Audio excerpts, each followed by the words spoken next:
Der perfekte Mentor. Das Buch Pir Kamil ist eine Geschichte über zwei Personen und ihren Weg zu Gott.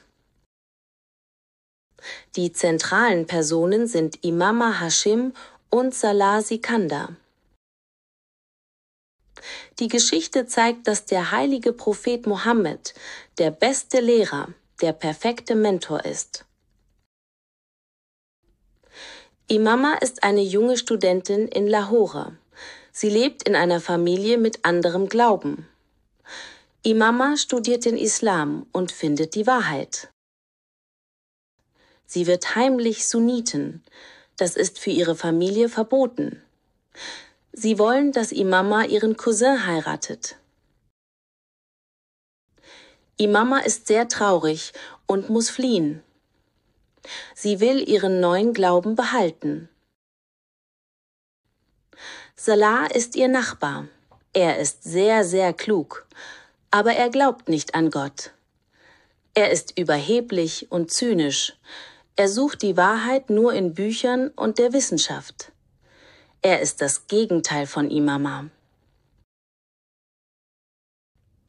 Imama braucht schnell Hilfe. Sie bittet Salah darum.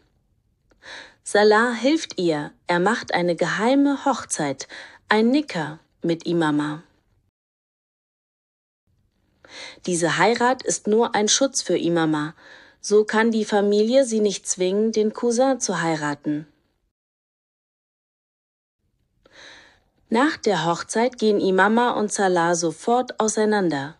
Sie leben getrennt. Imama findet eine gute Familie, die ihr hilft. Dort lebt sie friedlich nach ihrem Glauben und beendet ihr Studium. Salah geht in andere Länder und lebt sein altes Leben. Aber Imamas Glaube hat ihn berührt. Später passiert etwas sehr Schlimmes mit Salah. Er ist krank und hat große Angst. Dieses Erlebnis ist ein Wendepunkt, Turnaround. Salah beginnt über seine Fehler nachzudenken und bereut und sucht jetzt auch Gott. Er beginnt den Islam zu studieren. Er versteht, dass die Logik nicht alles ist. Er möchte jetzt ein gottesfürchtiger Mann sein. Sein Weg ist lang und schwer. Er lernt, dass der heilige Prophet Mohammed der beste Lehrer, der perfekte Mentor für alle Menschen ist.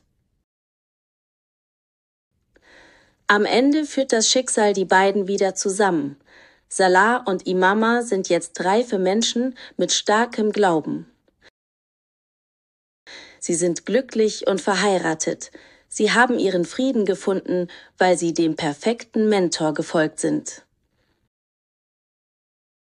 Es ist eine emotionale und spannende Geschichte. Es lehrt uns die Wichtigkeit der wahren Führung im Leben.